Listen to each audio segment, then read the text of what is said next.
Okay.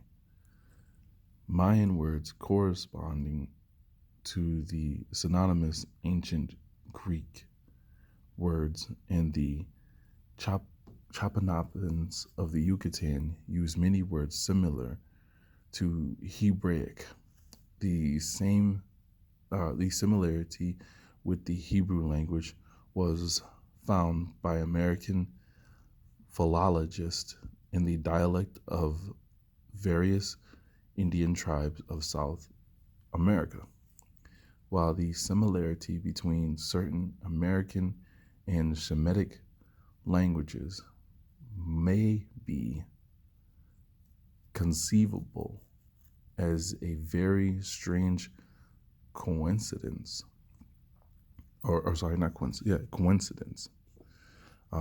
The similarity of the Greek and some American idioms is, for the present writer, absolutely in, inexplicable, except by the hypothesis of contact. So right here on page 37, they're already starting to point out that different tribes that they record in America, South America, and Central America are speaking a Hebrew dialect and using Hebrew and Greek words.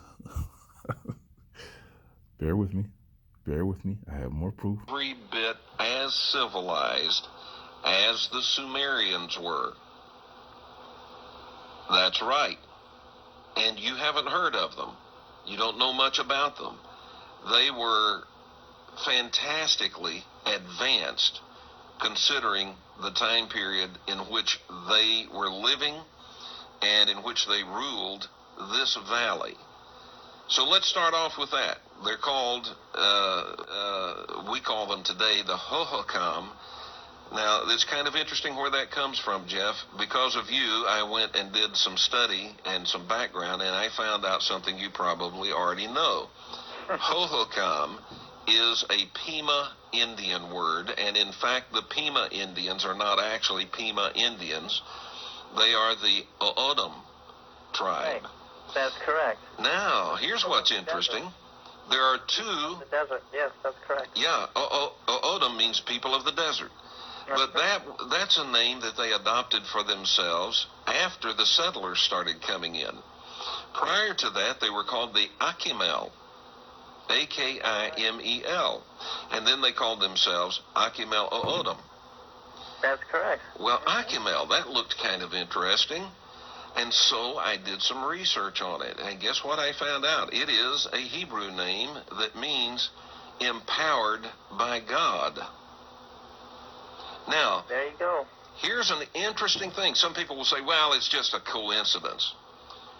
Well, maybe. Isn't that what the book said too? But a lot of those petroglyphs match characters that you see in the Negev Hebrew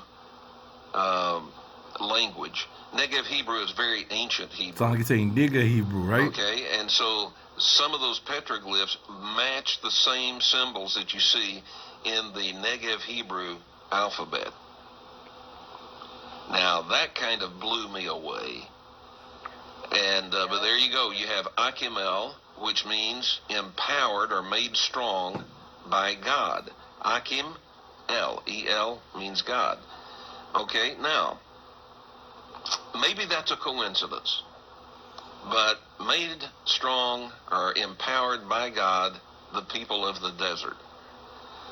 So how empowered were they? Just how smart were these people? Where they were, folks, is right here in Phoenix, Arizona. Phoenix is setting, the whole Phoenix area is setting right on the Hohokam territory. It, of course, was bigger than Phoenix. The Hohokam territory covered about We're gonna get back to two-thirds this of Arizona. Watching but some Phoenix videos, is setting right on it. it's answering a lot of things, a lot of questions, a lot of things I didn't understand when I first watched this. Right in Hohokam territory. That blew me away. These people were geniuses, folks. You know they're They talking about really were you. You know they're geniuses. talking about your ancestors. Farmers. They were not the hunter-gatherer barbarians that you suspect and that you think about because you've seen all these Western They're talking about movies Judah. that They're depict talking about the Native tribes. Americans that way. They were not. These people were farmers out here in the desert. Remember, Right you're supposed to here turn a in desert Phoenix into an metro oasis. area, in what is today the Phoenix metro area, these people had 130 miles of irrigation canals. They have no idea who they're And they talking used about, a do they? series of dams and weirs upriver to control the flow of water into this valley.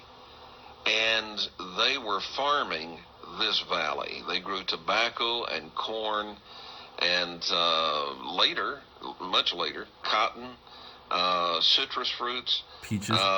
These people were industrious and prosperous. Now think about all those before things he we go to mentioned. break, I'm going Didn't to they do use the something quote right up unquote here African on the slaves screen. to For do those all of that you who stuff? are watching on KSS TV, you're now going to see what is called the Casa Grande, the big house. That is a 4-story, multi-roomed, I don't know what else to call it. It's either a palace or an apartment house.